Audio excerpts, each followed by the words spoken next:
have with us Professor Colleen Sheehan, who is going to present the final Alpheus P. Mason Lecture in Constitutional Law and Political Thought, Quest for Freedom. Her topic is James Madison and the Spirit of Republicanism. Colleen is Associate Professor of Political Science at Villanova University, where she has taught since 1986. We're very pleased that this semester she is the Garwood Family Visiting Associate Professor in Politics here at Princeton, offering a first-time undergraduate course in the thought of early American statesmen, type of American statesmanship.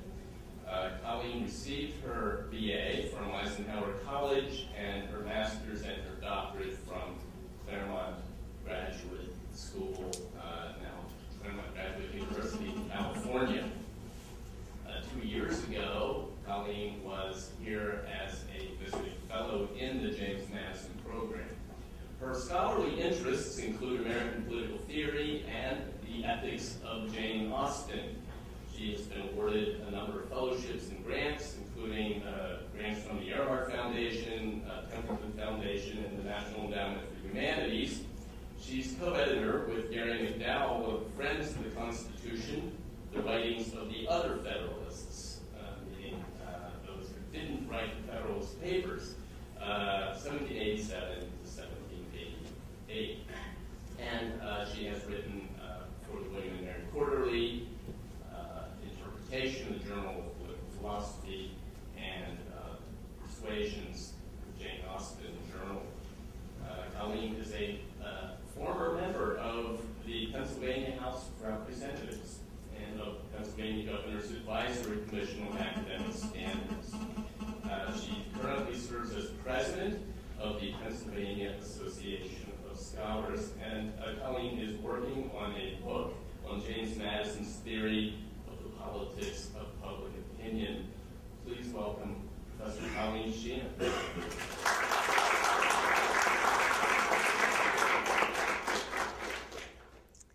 Thank you very much, Brad. And I want to thank the James Madison program for having me back.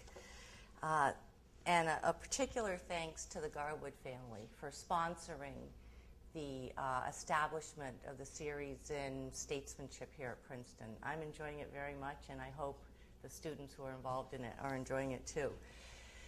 Recently, there was a study done by a museum in Chicago dedicated to understanding and promoting the First Amendment rights.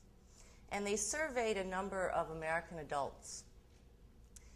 And they found out some very interesting things. First of all, they found out that a certain percentage of American adults knew the 5 rights listed in the First Amendment. 1% of American adults knew the 5 rights listed in the First Amendment. They also found out that, I think I've got this right, about 11% of those surveyed thought that somewhere between the phrase "Congress shall make no law" and the right to petition for grievances was the right to own pets. About 17-18% said that one of the rights in the First Amendment was the right to drive a car. And a whopping 38% knew that one of the rights in the First Amendment was the right to plead the Fifth Amendment. Now, this is funny, but it's also perhaps a matter of some concern. At least to those of us who think that that the people's understanding of their rights and responsibilities matters in this country. The predominant interpretation of Madison, the father of the Constitution, however, not everyone's interpretation, and there are people that are working to put forth a different interpretation. For example, Alan Gibson, who's a fellow this year at the Madison program. But the predominant interpretation for many years has been that what Madison did was create this Constitution that underneath it, what was at work was a machine that could go on of itself, that he created this system of shrewd institutional arrangements so that people could be left to pursue their own economic interests and not be bothered with questions that much of citizenship. Maybe vote now and again, but other than that, there'd be people in positions of power, and or the system itself would work in such a way that it would protect our rights and liberties without the constant vigilance of the American people. That's not the Madison I've come to know over the years that I've been studying him. And that's not the Madison that Robert Frost understood. At President Kennedy's inaugural in 1961, the Capitol blanketed with freshly fallen snow and capped by a glaring winter sun, Robert Frost was scheduled to read his newly composed poem, Dedication. The conditions, however, made it impossible for him to see the pages, so instead he recited from memory an older verse, a poem he once said about what Madison may have thought. The land was ours before we were the land's. She was our land more than 100 years before we were her people. She was ours in Massachusetts, in Virginia, but we were England's, still colonials, possessing what we still were unpossessed by, possessed by what we now no more possessed.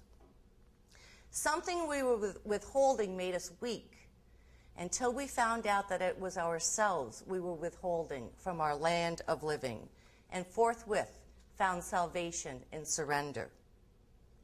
Such as we were, we gave ourselves outright. The deed of gift was many deeds of war, to the land vaguely realizing westward, but still unstoried, artless, unenhanced, such as she was, such as she would become. Frost's poem, The Gift Outright, calls to mind a time when the nation was unstoried, when the vision of what America would become was only an artless vision, a dream perhaps, in the mind of a young James Madison. There was a time long ago when the land was only the land, a mere possession of soil. But in surrender to the land, Frost says, we became her people. All through this poem, there is no they, but only and always we. Mingling the soil and the soul of America, Frost captures Madison's vision of a land populated by a self-governing people. The gift of the founding generation, Frost teaches us, made us true proprietors, owned by a land which calls us to own ourselves. The period of the American founding is one of the most remarkable and engrossing stories of a nation's origins. Unlike the founding of the republics of antiquity, there was no single lawgiver who, after completing his work, retired to a distant land. There was instead a host of characters who played parts as actors, as Washington said, on a most conspicuous theater. Despite his unassuming nature, Madison played as large a part in the drama of the American founding as any of the founders, and a larger role, I think, than most of them. He was a lead thinker at the Constitutional Convention of 1787 and is, of course, considered the father of the United States Constitution. He co-authored the Federalist Papers, which Jefferson called the best commentary on the principles of government that ever was written.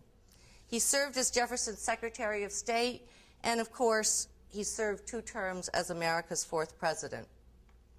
Still, Madison's role in the American founding is one thing, but what about Madison the man?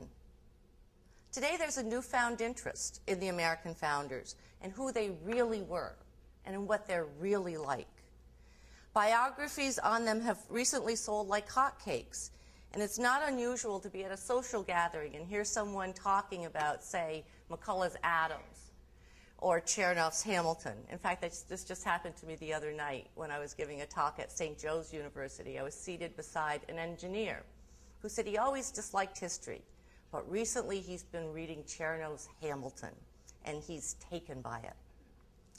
Unlike the talkative John Adams or the brazen Hamilton, however, Madison was a frail and quiet fellow who often had to be asked to speak up so that others could hear him. His life was not like Alexander Hamilton's, for example, quote, and this is Chernoff, so tumultuous and stuffed with high drama that only an audacious novelist could have dreamed it up, unquote. While he left behind a prolific set of writings, Madison's correspondence was not, like some of his contemporaries, crafted to be an open window on his life and his character. Indeed, he did little, if anything, to construct a myth of himself for history. How then can we come to know James Madison? Dorothy L. Sayers once remarked that we are often not satisfied with coming to know great artists through their chosen form of self-revelation. Instead, we want to know them directly, to see directly into their souls. But this is not always possible, she warned. In the case of the writer, for example, we often come to know them better in the stories they told than in the stories that can be told about them. This, I think, is the way it was with Madison. Madison made a significant contribution in all the political posts he held, but it is in his capacity of political thinker that he made the deepest and most indelible impression on our nation. As much, and perhaps more than any of the founders, he thought through the original vision of America, of the American Republic, and worked to craft it into reality. Like many great artists who grasped the entire story in their mind before they put words onto pages, Madison wrote the story in his mind before it was written upon the land. In a sense, his story is the story of an idea, the idea of America. Like individuals, each nation has a particular character and a unique story. To tell the tale of a man or a country well, there needs to be a narrator who has the ability to see through the events and the details on the surface to the spirit that moves it and gives it its character. In the mind of the maker, Sayers brilliantly captures the forces at work behind the creation of a story. In the art of writing, just as in Christianity, she argues, there is a Trinitarian structure that underscores the work. This consists of the idea, the activity, and the power. I want to repeat that. The idea, the activity, and in the middle, the power.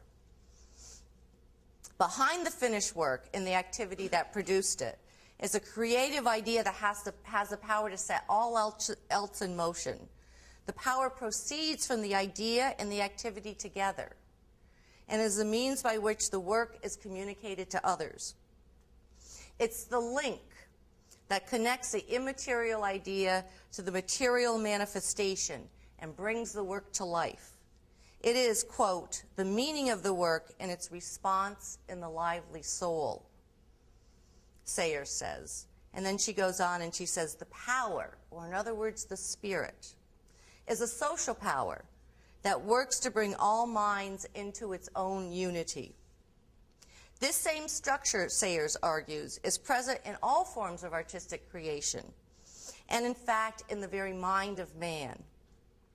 There is, for example, a Trinitarian structure in human sight, which consists in the form seen, the act of vision, and the mental attention or power which correlates the two.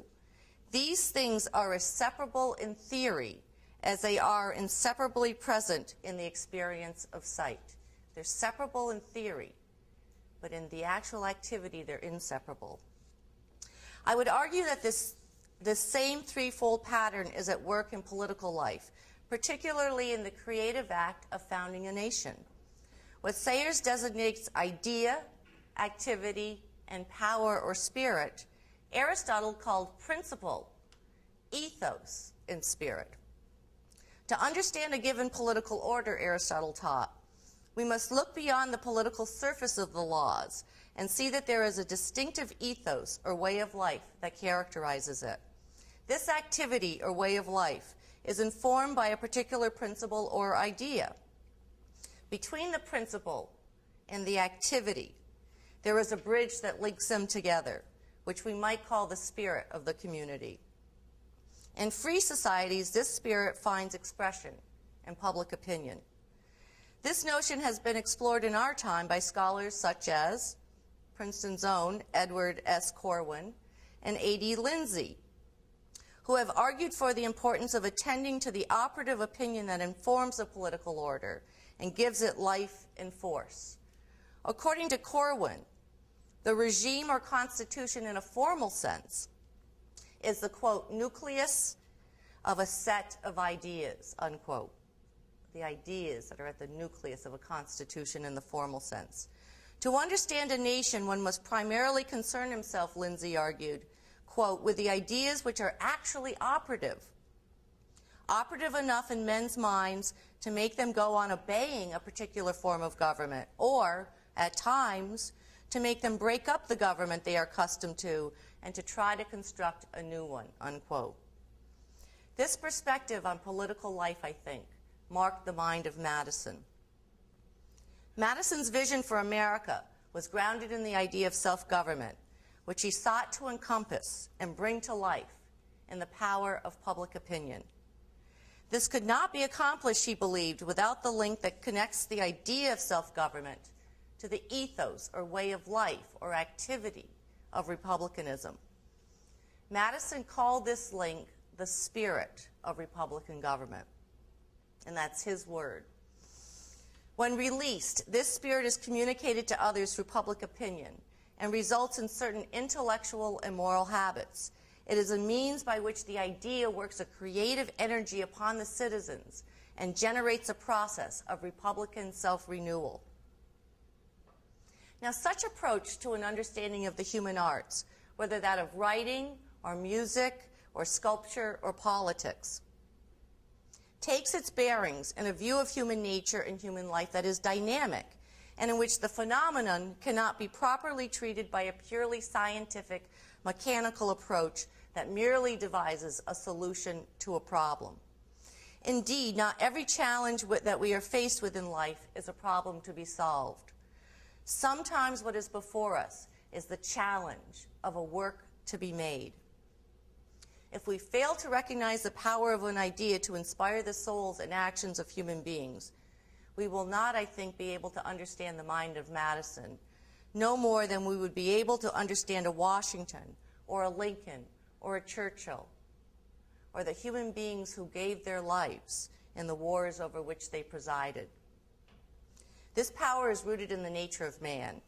The essence of our nature is freedom, that is, freedom of the mind and the will, which is what allows for, indeed calls for, a creative idea that has the power to inspire and to guide it. This is the task of the creator, but is one which has certain natural laws and limits. A parent creates a child. A writer creates a character. A founder creates a nation, a people. But like the parent or writer, the founder can only have partial control over what he has created. If he is perceptive, he will recognize the essential freedom of the will of the characters he has formed. His own freedom consists in applying his energy to the form and limits of the medium within which he works, so that it is not wrenched from the process of development that is natural to it. The business of the creator is not to escape from his material medium or to bully it, Sayers argues, but to serve it. And to serve it, he must love it.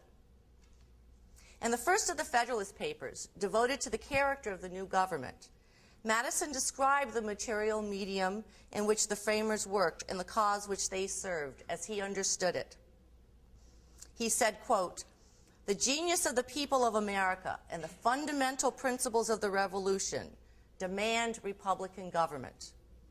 Only a genuine republic," he said, "is reconcilable, quote, with that honorable determination that animates every votary of freedom to rest all our political experiments on the capacity of mankind for self-government," unquote.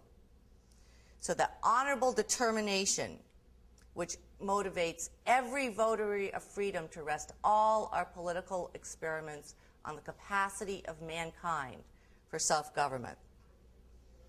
For Madison, to serve the cause of America meant to respect the freedom that cannot be taken from human beings without doing violence to their natures.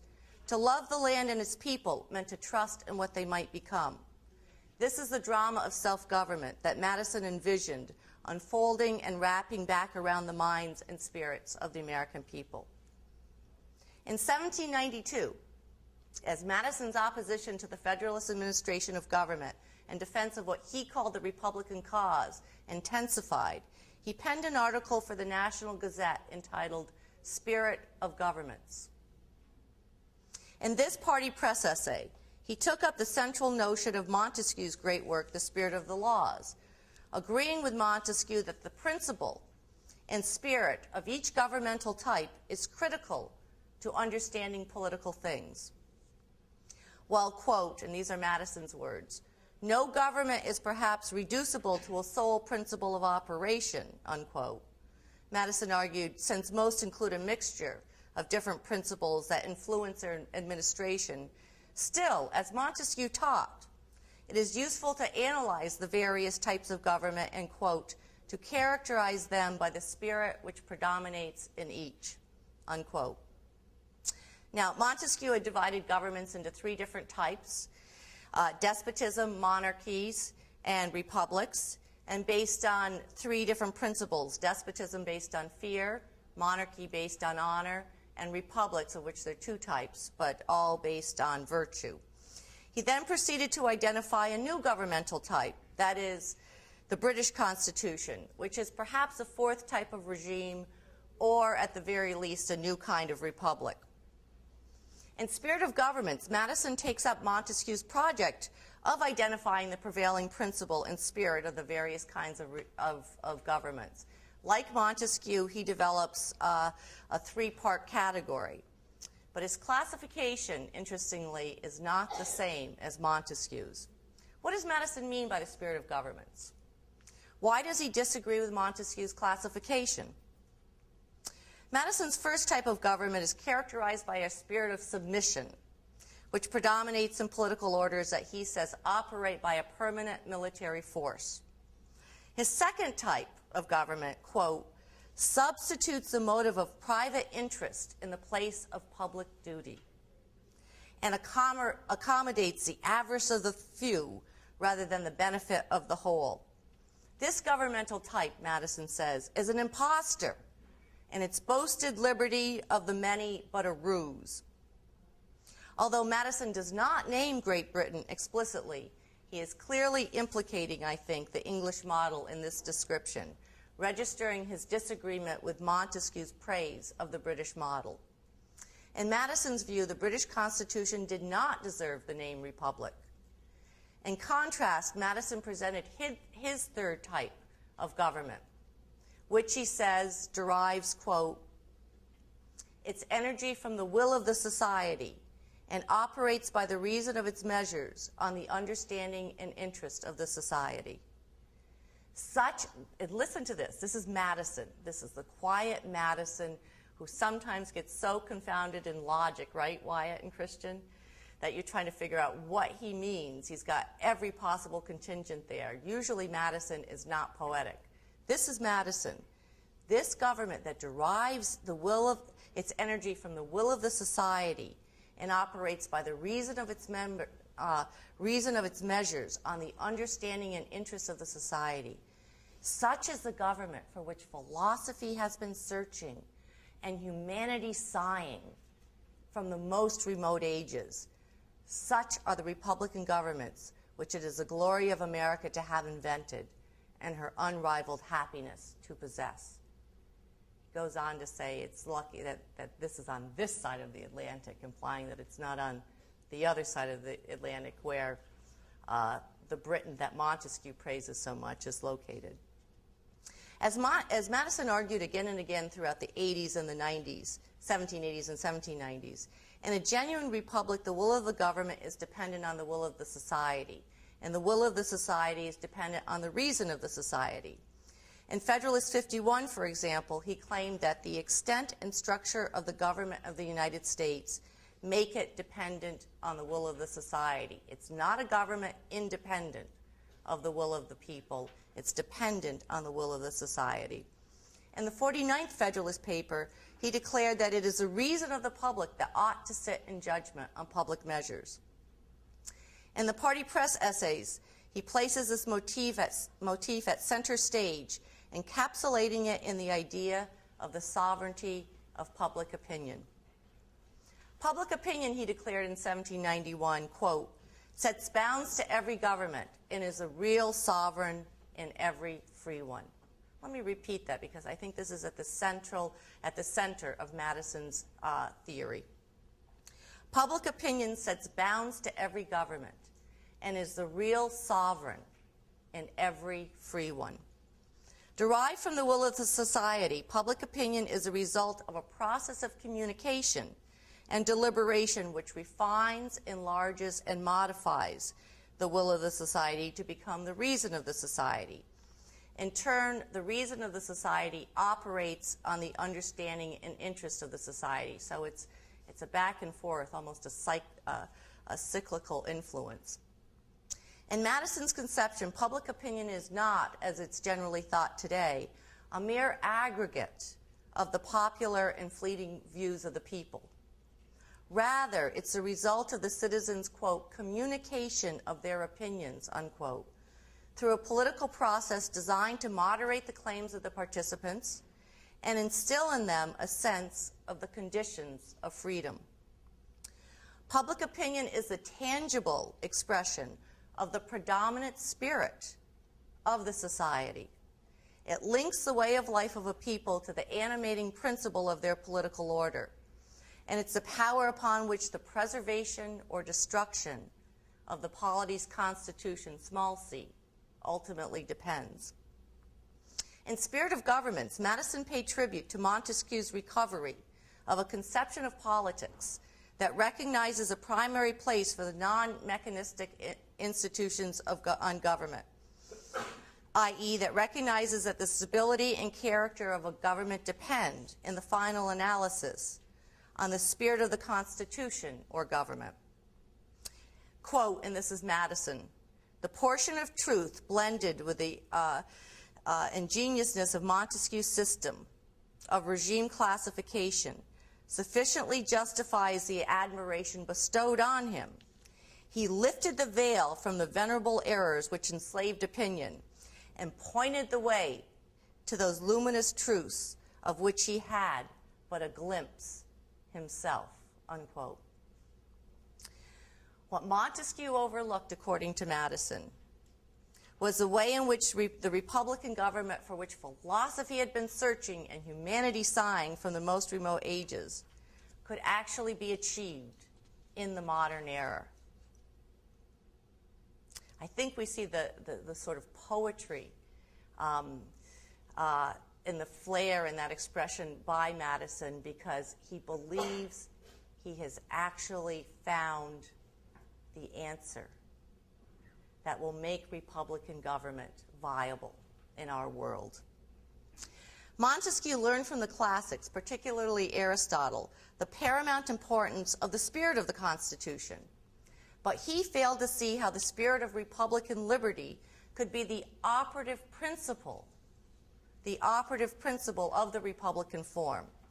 Thus, Montesquieu sacrificed the principle and spirit of Republicanism, substituting in their place a constitutional structure which channels private interests to achieve the end of liberty. He gives up on the idea of an operative principle of liberty and substitutes in their place institutional arrangements to achieve the end of liberty. Madison rejected Montesquieu's solution of institutional arrangements as the surrogate for the liberty of the citizen and the sovereignty of public opinion.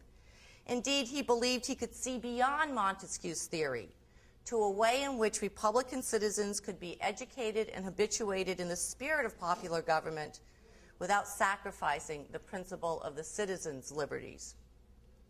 While he accepted Montesquieu's doctrine of the separation of power as a necessary security against tyranny, he did not think it a sufficient condition for free government. Madison's goal was more ambitious, I would argue, than Montesquieu's. He sought to preserve not merely the form, but also the spirit of popular government.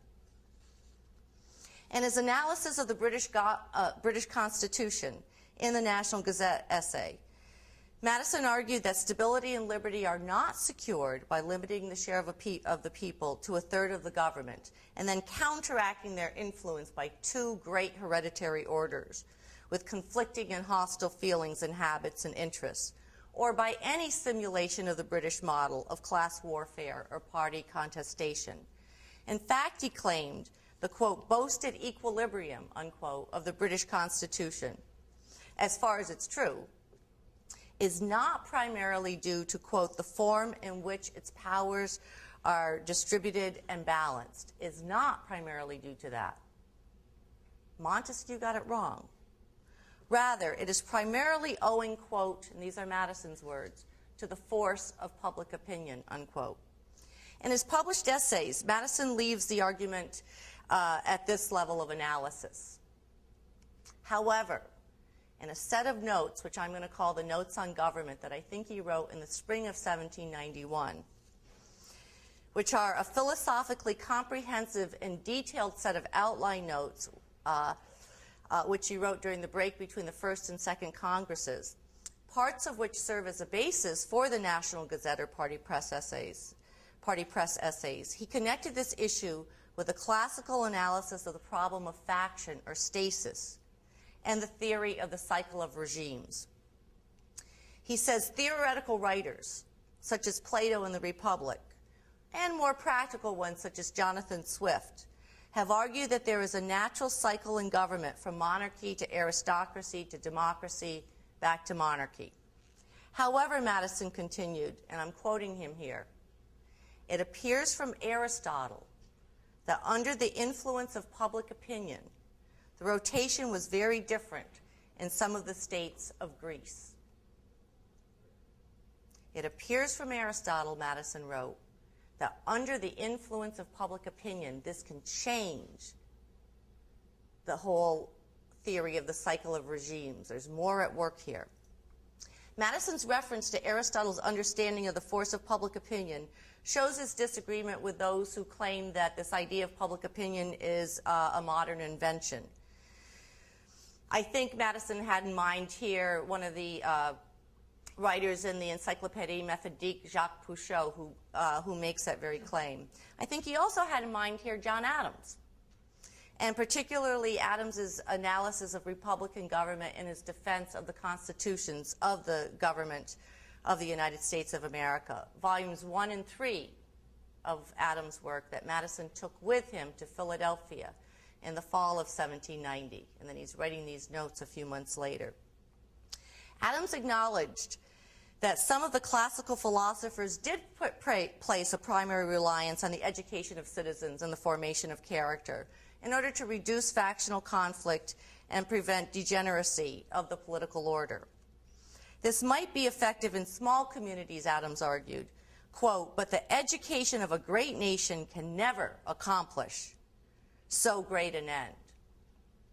In a nation of millions, Adams wrote, no principles, no sentiments derived from education can restrain them from trampling on the laws, unquote. The only security, Adams said, is to establish, quote, orders of men, watching and balancing each other. Power must be opposed to power, interest to interest, unquote. Moreover, Adams continued that according to Plato and Swift, there's a natural rotation of governmental forms. Even though Plato did not delineate the various orders of men and establish a balance between them, this is Adams, he nonetheless inferred the necessity of orders and equipoises by his commitment to the rule of law and his demonstration of the problem of degeneration in every simple species of government. So, according to Adams, Plato endorsed this idea of separating men into different orders and balancing them out to create an equilibrium in government. Adams continues, looking at Aristotle's critique of Plato. That's in Aristotle's Politics in Book 5, Chapter 12. And here's Adams' analysis of that. Whether these observations of Aristotle upon Plato be all just or not, they only serve to strengthen our argument, in other words, Adams' argument, by showing the mutability of simple governments in a fuller light. Not denying any of the charges stated by Plato, he, meaning Aristotle, only enumerates a multitude of other changes to which such governments are liable, and therefore, this is Adams' interpretation of Aristotle, Aristotle, too, shows the greater necessity of mixtures of different orders and decisive balances to preserve mankind from those horrible calamities which revolutions always bring with them. So Aristotle, too, according to Adams, strengthens Adams' theory of balance, of establishing balances and orders in government to establish equipoise. In the Notes on Government, Madison implicitly takes issue with Adams' flawed reading of classical political thought, and particularly with his superficial reading of Aristotle. In the passage at Politics, Book 5, Chapter 12, which Madison explicitly cites in these Notes on Government, Aristotle argued that contrary to Socrates' assertion in the Republic, there is no simple theory or fixed pattern of regime rotation. There are many causes of stasis in government, Aristotle argued, just as there are numerous factors that tend toward the preservation of a political order. One critically important factor determining the longevity or change of regimes, he taught, is public opinion. In a multi-volume work by Jean-Jacques Barthélemy entitled Voyage of the Young Anacharsis in Greece, which was published in France in 1789 and sent by Madison to Jefferson shortly after its release, Barthélemy devoted the whole of Chapter 62 to an explication of Aristotle's politics, and particularly to the causes of regime preservation and destruction. And Barthélemy says in some notes that he spent over a year putting this particular chapter together. The whole work is in 8 volumes, and it took him 30 years to write this. When it came out, it made a huge splash all across Europe. So much so that in Paris, there were parties given with the Anacharsis theme where people would dress up in togas and go and eat, I suppose, feta cheese or something, all kinds of Greek cuisine. Well, Jefferson sends these volumes to Madison shortly after their release. Madison spent weeks, perhaps months, I think probably at least a couple months, reading, studying, and taking notes on Bartholomew's work. Barthélemy says this, quote, "The most absolute authority becomes lawful if the subjects consent to establish or support it," unquote, in his interpretation of Aristotle's politics. By gaining the confidence of the people, Aristotle demonstrated in Book 5, Chapter 12, that even some tyrannies have subsisted a longer time than is usually the case because the rulers were able to obtain, quote, "the esteem and confidence of the people," unquote. This was the case, Barthélemy said, interpreting Aristotle, because of the fundamental political fact that, quote, "the part of the city that wants the regime to continue must be superior to the part not wanting it," unquote. The conclusion that Barthélemy drew from his study of Aristotle in the classics was that, quote, "the unanimous decision of legislators and philosophers of all the Greeks and perhaps of all nations was that, quote, "the solid foundation of the tranquility and happiness of the states are to be found in institutions which form the citizens and give activity to their minds, and in the public voice when it makes an exact distribution of contempt and esteem," unquote. Impotent in themselves, the laws are empowered only by the force of public morality. The difference, Barthélemy wrote, in the mœurs of a people is sufficient to destroy the best of constitutions or to rectify the most defective. For mœurs restrain the citizen by the fear of public opinion, unquote. Like Montesquieu, Barthélemy thus understood the central task Aristotle had assigned to students of politics. He says it this way, quote, "to penetrate to the spirit of the laws and to follow them in their effects." He did not, however, that is, Barthélemy did not, however, adopt Montesquieu's reformulation of Aristotle's task. The greatest of all things that have been mentioned with a view to making regimes lasting is education relative to the regime, Aristotle wrote at Politics 5, Chapter 9. Quote, "for there is no benefit in the most beneficial laws, even when these have been approved by all those engaging in politics, if the people are not going to be habituated and educated in the regime." Famous line from Aristotle's Politics, talking about the absolute necessity of education and habituation in the principles and spirit of the regime. This requires, Aristotle taught, attention to the regime or spirit of the Constitution. Quote, if the laws are popular, the citizens must be educated and habituated in a popular spirit. If oligarchic, in an oligarchic spirit, unquote. This is the case, Aristotle believed, because all laws depend on the regime, on the Constitution. That is, on that which permeates the political order and gives it its ethos or character. Political analyses which proffer the rule of law as a solution to the political problem evade the central issue because laws never simply rule. Because laws never simply rule. In every political order, law is a product of human legislators. In every regime, the rulers have a particular view of justice, whether the oligarchic view, the democratic view, a blend of these views, and so on. The question of the fundamental opinion on which the society rests is always primary, Aristotle taught.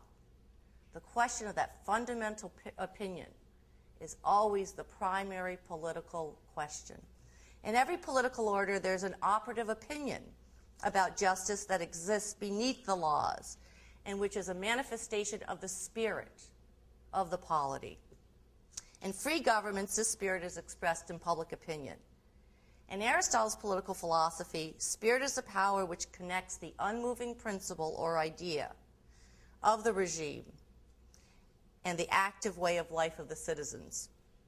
In much the same way that in Aristotle's biology, pneuma, or spirit, is the link between the soul of animals, including human beings, and the motion of animals. I find this connection between Aristotle's biology, between this, the unmoved and that which moves in the material world, is connected by this idea of spirit. Very interesting. And in fact, in his work, Motion of Animals, he makes an analogy. He says if animals move properly, including human beings, because he says like the arm, there's a part that doesn't move and a part that moves, and you have to figure out how that happens. He says, well, it happens at the joint. Now, in the whole animal, the human being, I mean, that isn't located there. There's not self-movement in the joint, but it is in the entire human being. There's a kind of self-movement where the unmoved idea ends up into activity, action. And he says if we do this correctly, if we move correctly, we'll be like a well-regulated commonwealth. We will be like that, not vice versa, in terms of the unmoved and the moved and the spirit that connects the two. Madison's focus on Aristotle's conception of the political task and Bartholomew's explication of this stemmed from his sustained effort to find an effective remedy for the problem of faction or stasis in popular government, and I would argue as well from his commitment to preserving both the form and the spirit of popular government. In all free governments, he argued, public opinion is a real sovereign and predominant authority whose refinement and enlargement is the most important consideration of the Republican lawgiver, statesman, and also of the civic literati. Madison accepted Aristotle's analysis that the character of each political order is fundamentally determined by the spirit and opinion of the citizens, or of the greater part of the citizens that constitute it.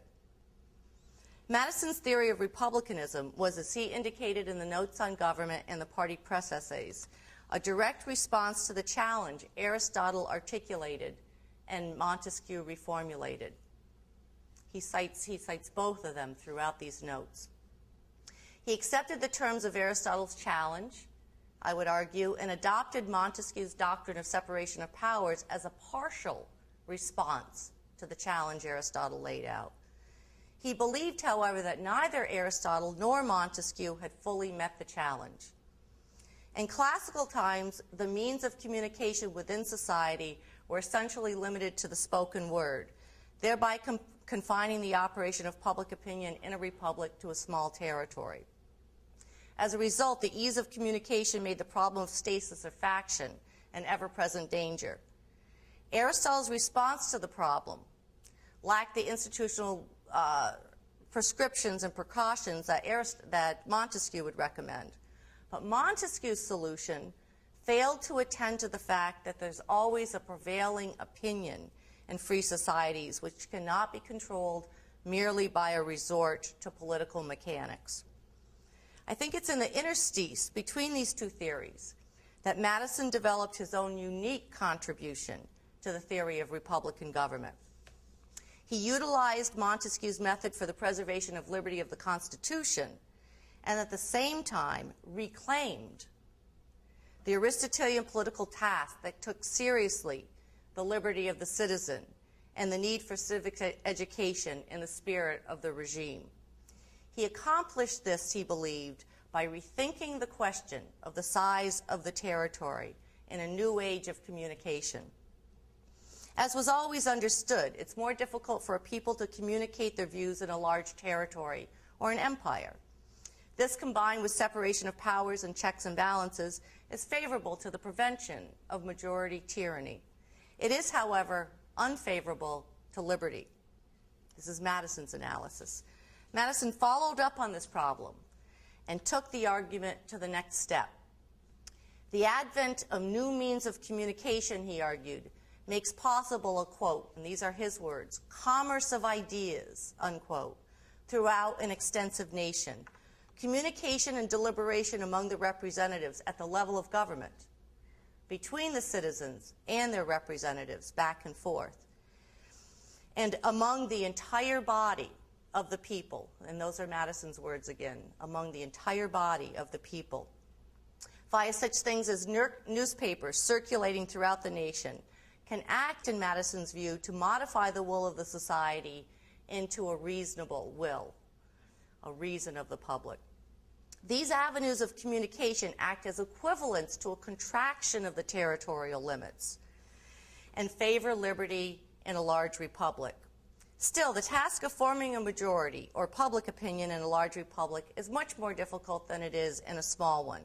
It requires significant time and energy and necessarily involves a process of deliberation to which the representatives and the citizens' views are subjected. Madison thus utilizes the factor of the size of the territory to control the problem of faction, and in conjunction with modern modes and means of communication, he employs the same factor of territorial size to promote the formation of a deliberate and reasonable public opinion and to achieve self-government in a Republican polity. The extension of territory, representation, separation of powers, checks and balances, and federalism are all part of Madison's Republican theory. But I think they're leitmotifs compared to his grand narrative of self-government. The success of the experiment in self-government, he believed, requires the establishment of a dynamic process of communication that both favors liberty and promotes self-control. This is nothing less than civic education, albeit civic education in a free Republican society, which includes not only the influence of the laws and of the official representatives on the views of the people, but also reserves a significant role for the enlightened private citizen, or what we today might call the public intellectual. Example, Robert George. In fact, Madison argued the literati have a particularly critical role in refining public opinion in a republic. They are, quote, the cultivators of the human mind, the manufacturers of useful knowledge, the agents of the commerce of ideas, the censors of public manners, the teachers of the arts of life and the means of happiness, unquote. The commerce of ideas is the process through which public opinion is cultivated and manufactured in Madison's republic.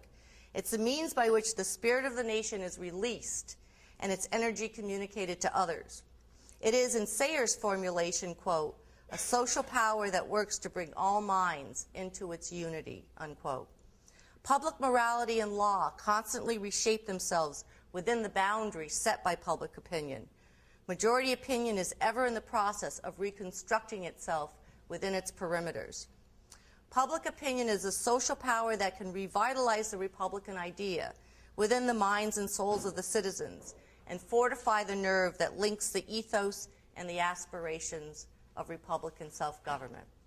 Now, this is not the interpretation of Madison that you would normally read. But it is, as I mentioned at the beginning, Robert Frost's understanding of Madison. In 1956, Robert Frost delivered a talk to the graduating class of Sarah Lawrence College, choosing as his themes liberty and self-government. I've never particularly valued the freedom that's conferred on me, he remarked. I value myself on the liberties I take, and I've learned to appreciate the word unscrupulous.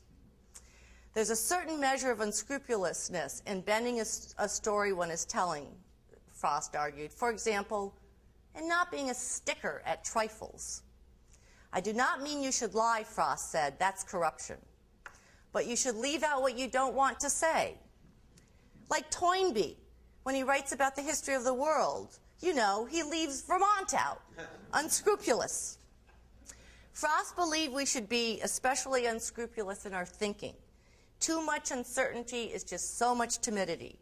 There are some questions that we pick up in college or along the way that are worth picking up again and again for the rest of our lives. We should treat them like knitting, Frost said, that we pick up at odd moments. We should pick them up not in a spirit of uncertainty, but to knit about, as if you were knitting your brow.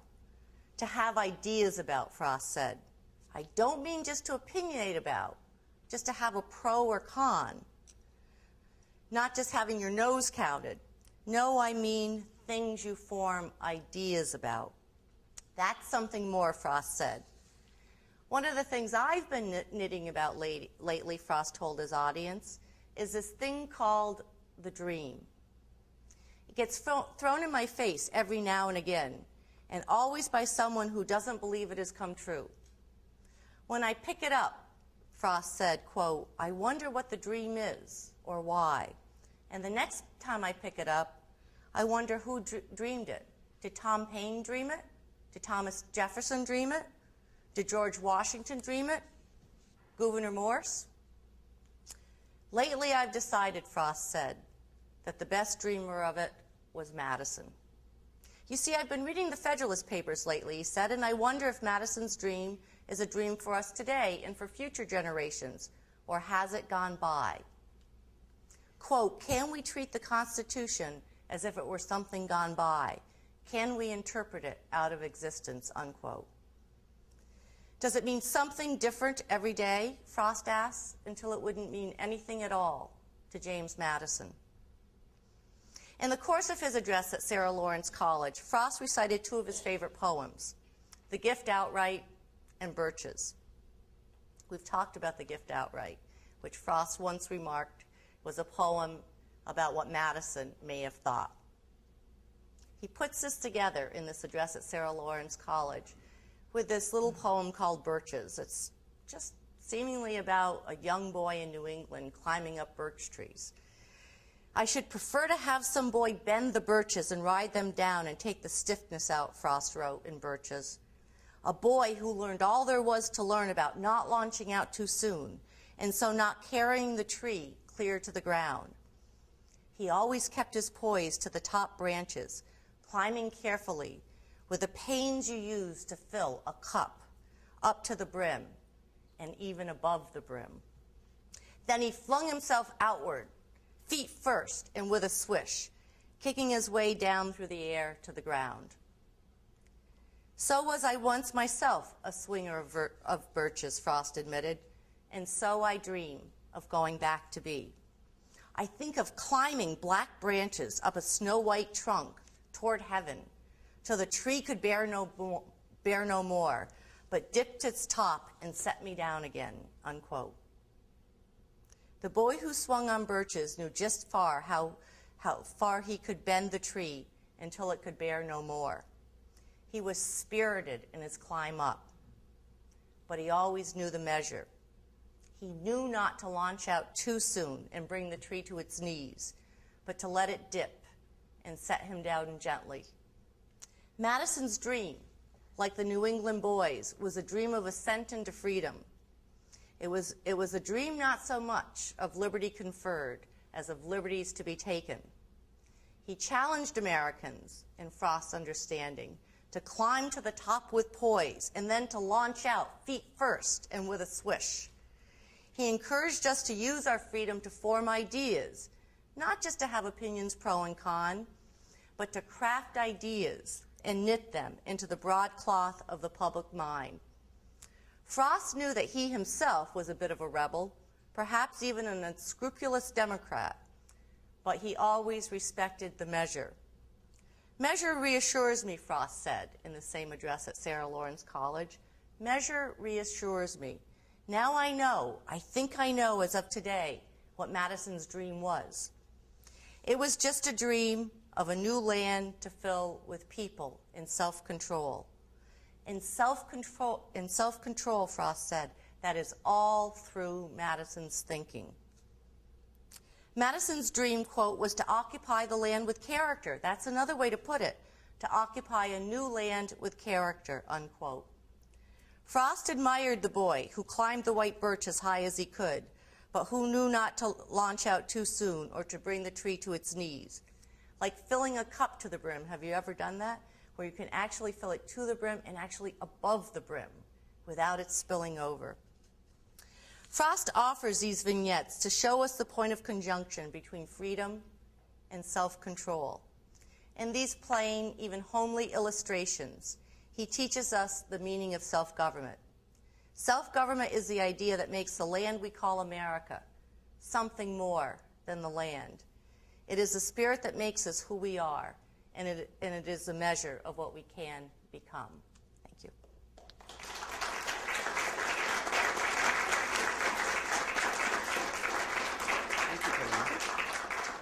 Good.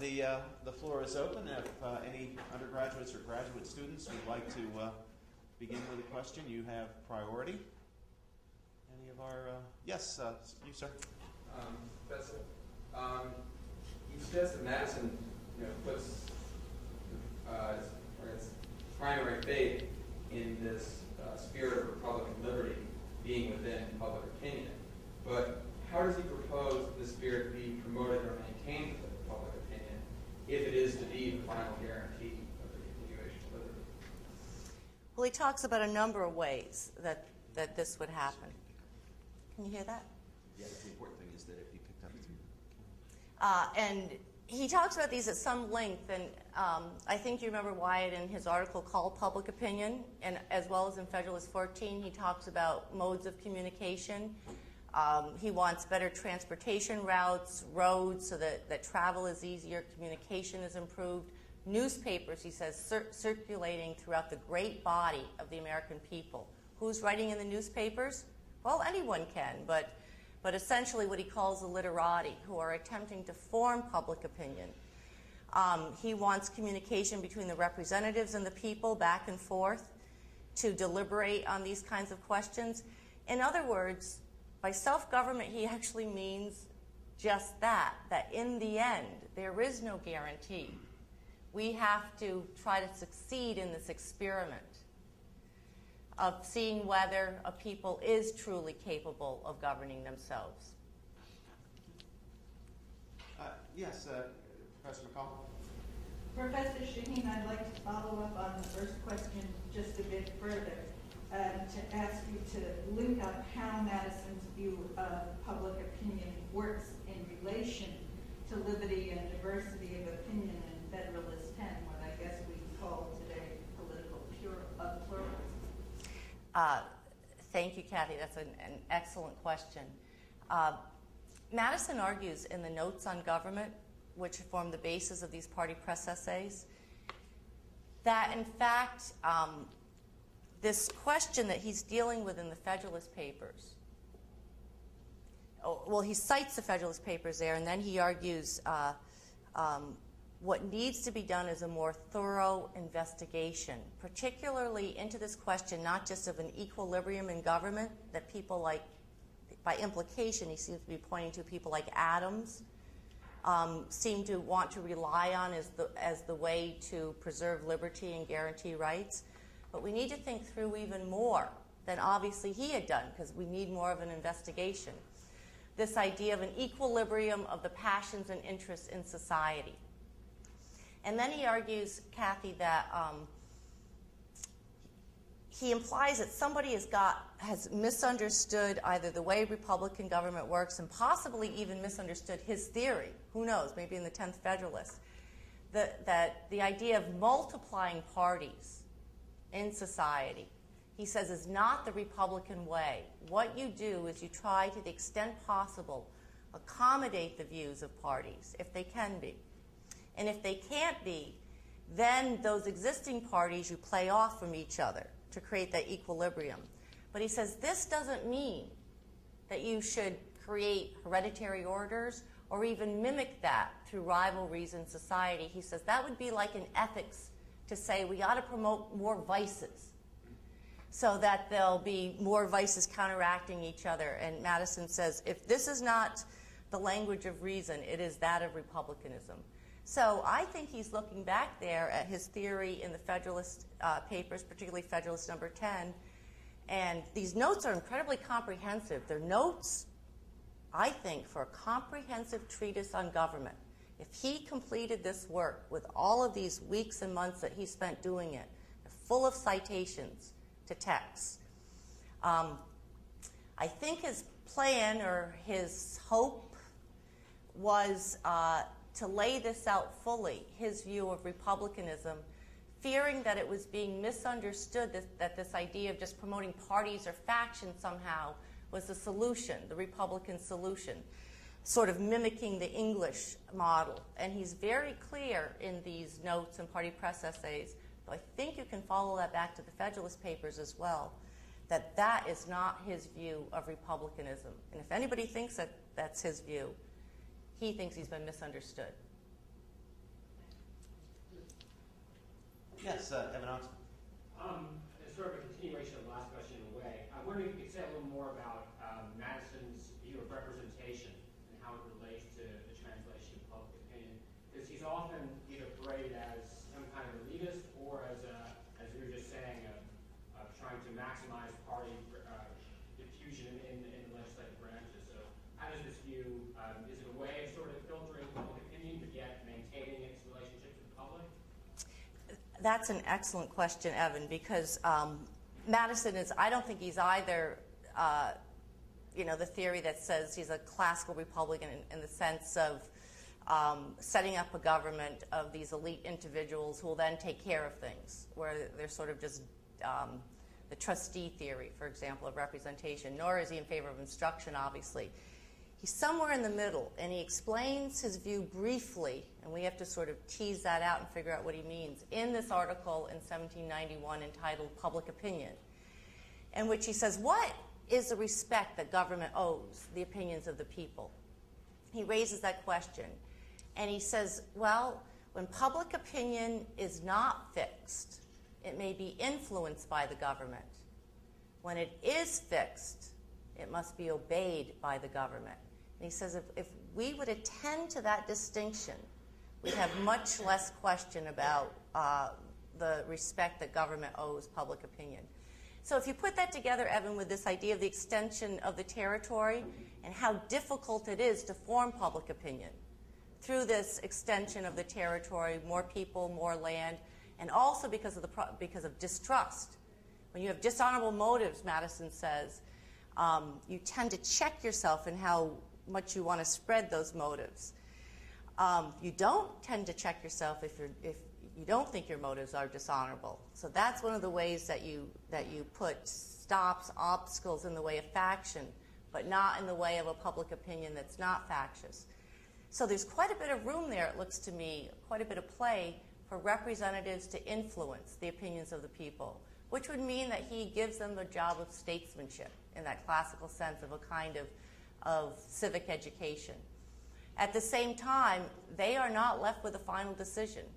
Public opinion, he says, sets bounds to every government and is the real sovereign in every free one. So when settled, government has to obey their dictates. You, sir. Yes.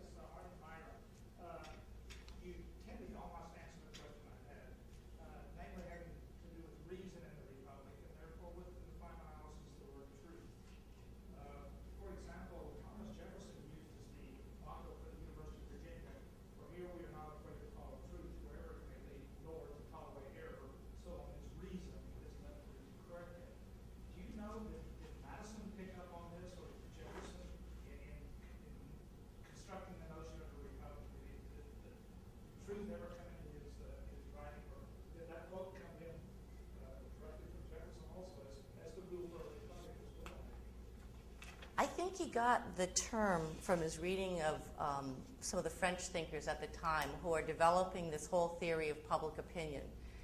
They use the phrase l'opinion publique, and they also use the phrase about public reason, but you actually find this in Montesquieu as well, talking about the reason of the public. So I think actually the French writers look back to Montesquieu, but they're trying to go beyond Montesquieu and create this theory of public opinion, which Madison agrees to some extent, but then disagrees with people like Condorcet and others in terms of how they want to make this into a kind of scientific rationality. Madison disagrees with that in Federalist 49, and he continues, I think, throughout his life. The reason of the public for Madison is not the same as philosophical truth or wisdom. It's kind of what one commentator on Montesquieu talks about as impure reason. Public opinion is, in Federalist 49, Madison argues, look, you can't expect all the people to be a nation of philosophical kings wished for by Plato. And so a rational government will not find it superfluous to have the prejudices of the community on its side. At the same time, in that same essay, he talks about how it is the reason of the public that ought to sit in judgment on the measures of government. So it's somewhere between this idea of wisdom, not expecting wisdom of the people, but still placing quite a heavy reliance on the opinions of the people. Seems to me what might be called a certain understanding of enlightened reason, which isn't philosophical wisdom, but nonetheless is maybe salutary opinion. Does that answer? Well, I'm still intrigued by, because what you described was that he was almost more for a little democracy than he was for a little republic, and that's what I'm trying to sort out. Well, he's for representation, absolutely. So but I actually will go out on a limb and say this. I might just as well, since I've said it before, right, Alan? In an exchange that Alan and I had, I think Madison is more of an unhesitating Democrat than he's generally thought to be. But I mean that in principle, representative democracy. So, I mean, all of that's true about the obstacles he wants in the way of forming a majority opinion. But he uses those obstacles to refine and enlarge the public views, to modify the sovereignty of public opinion. He finds this, for him, this is what he finds is the way that, the will of the majority. Here's Jefferson. The will of the majority is in all cases to prevail, but that will to be rightful must be reasonable. Jefferson follows along with this theory of public opinion. He talks about it more later on in his life after I think he's listening more to Madison. He doesn't work it out in the way that Madison does, I don't think. But I think they're basically in some amount of agreement on that, though it's Madison who tries to work that out through this extension of territory, these institutional arrangements, but those are not there simply for their own sake, and they're not there just to prevent majority rule or create a ghostly body politic. They're also there as a process that encourages a process of deliberation so that public opinion can be, as he says in Federalist number 10, refined and enlarged. And that's what he gives the name of public reason to. Professor Gibson. How does your understanding of the modification of public opinion jive with the quote from the 10th Federal Act where he said it's impractical to give every citizen the same interests, passions, and opinions? And why is there anything about the spread of public opinion that creates some kind of ameliorative modifying of it? Why couldn't the spread of public opinion throughout the history of the republic and the kind of complex process which we've talked about lead to a corruption of public opinion? Is there a flaw then in Madison's theory of the world? Thank you, Alan. I don't know if you all heard the question. I think they did, so can you repeat the question? Sure. Professor Gibson is asking, Madison has this idea of the modification of the sovereignty that he talks about in a 1787 piece called Vices of the Political System of the United States.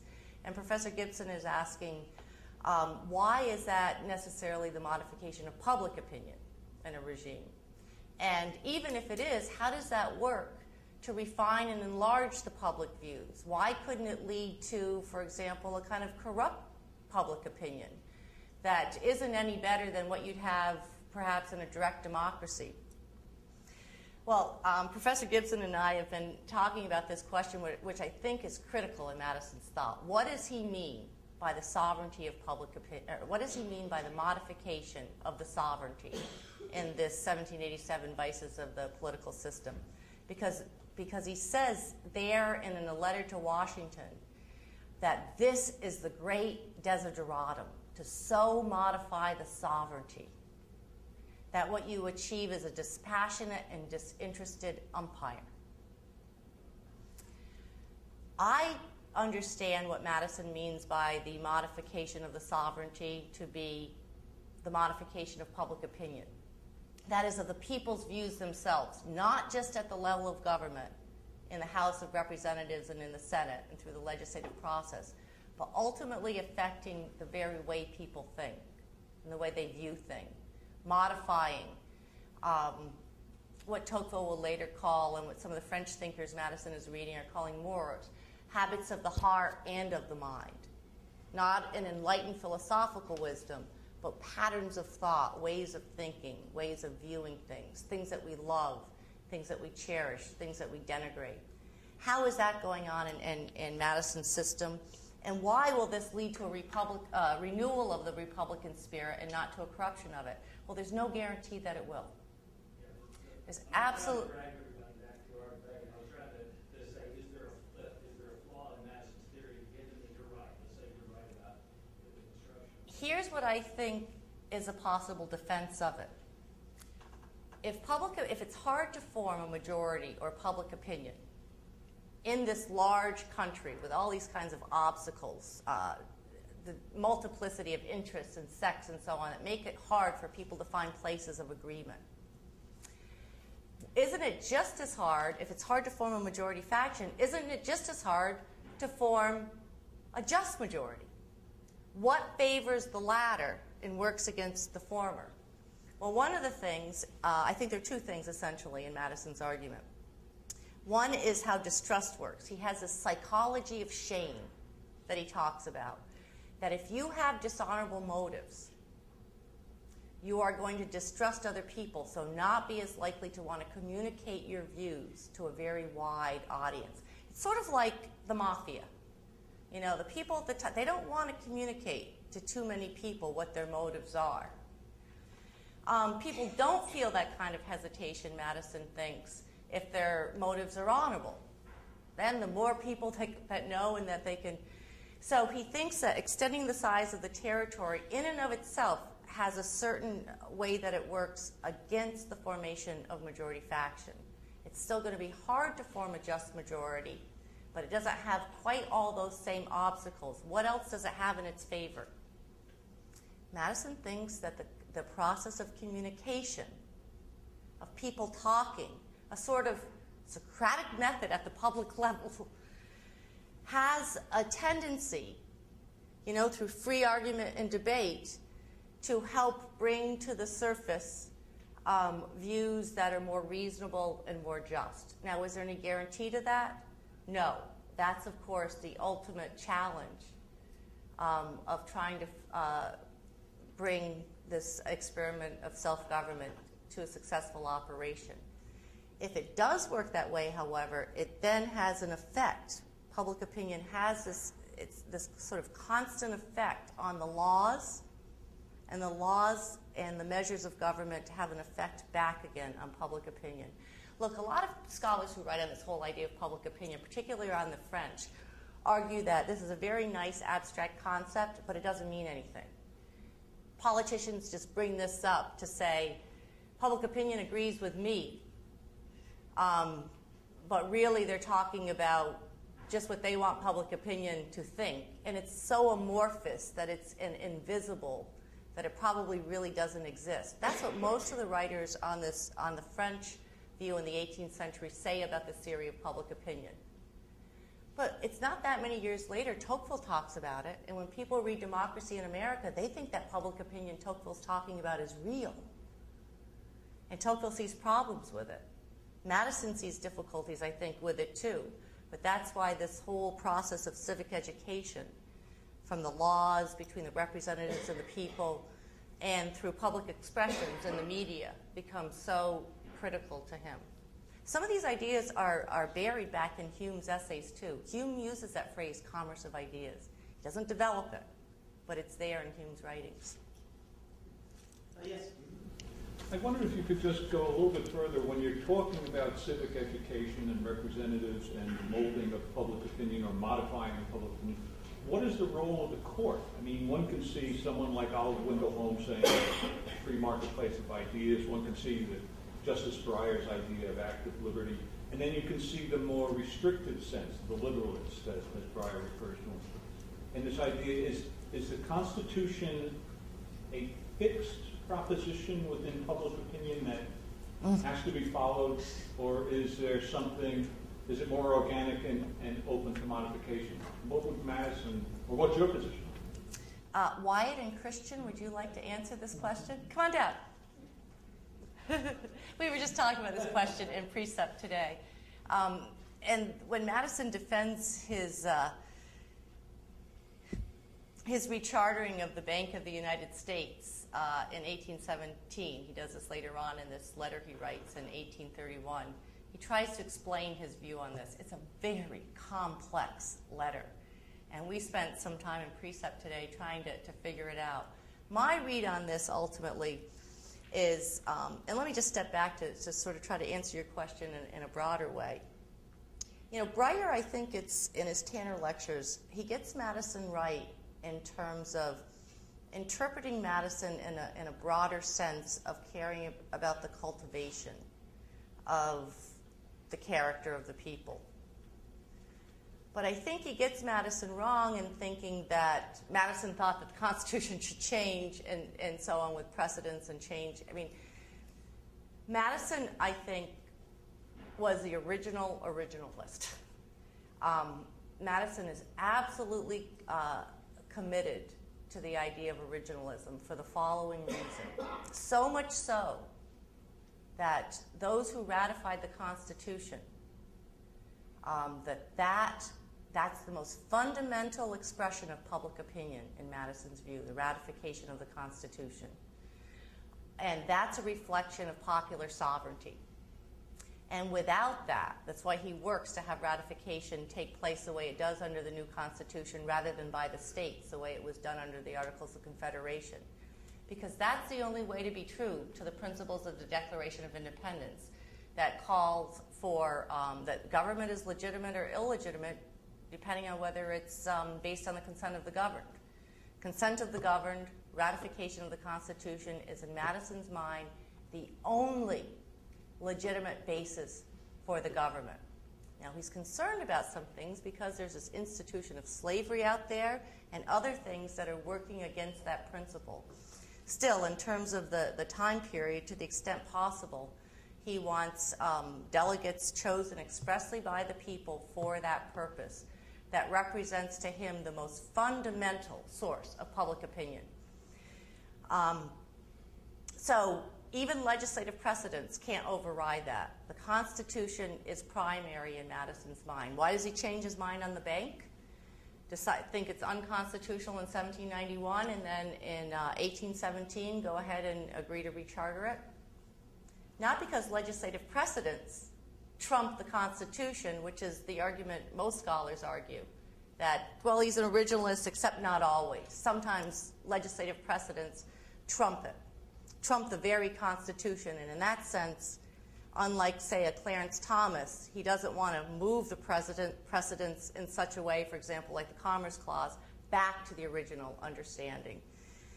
I don't think that's Madison's argument at all. I think what he's saying is, look, I changed my mind on the constitutionality of the bank because I misunderstood public opinion in 1791. I got it wrong. There wasn't this huge outpouring by the public of a usurpation of power.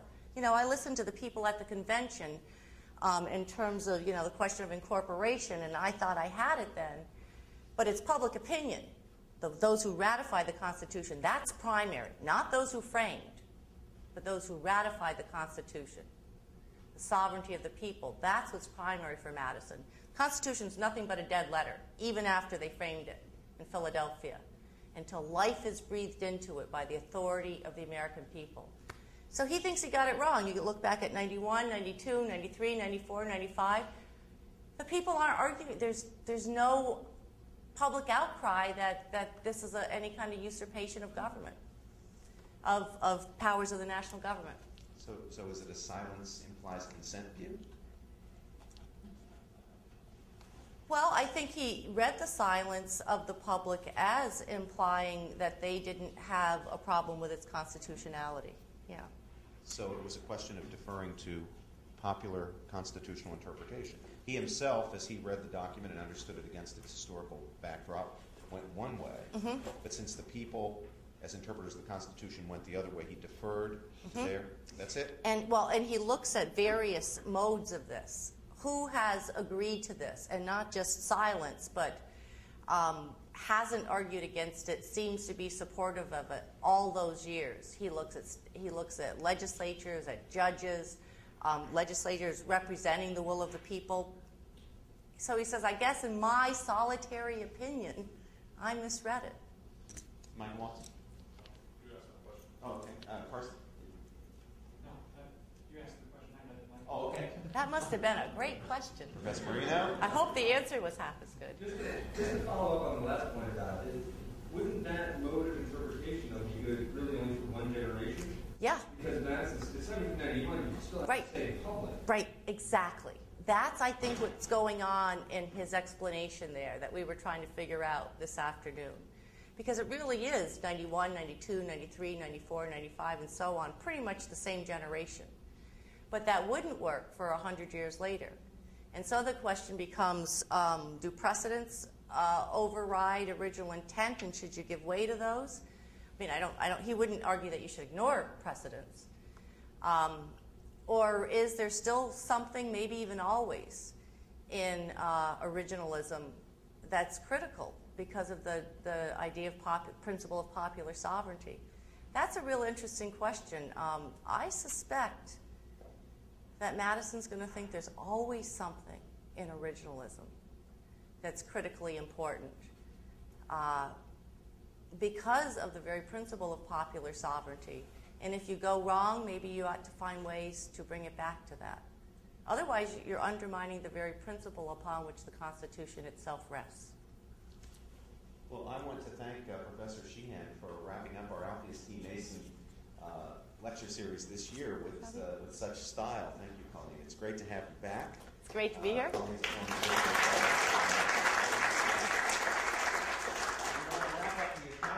Offerings on Sunday, this coming Sunday. I look forward to seeing those of you who've been able to get tickets. I'm afraid our supply of tickets is now exhausted at our event featuring Justice Breyer, who will be speaking about his book, Active Liberty, and we can follow up with him on exactly the question that we closed on. So thank you very much for coming this evening, and we don't see you at Justice Breyer's event on Sunday. We hope we'll see you next year.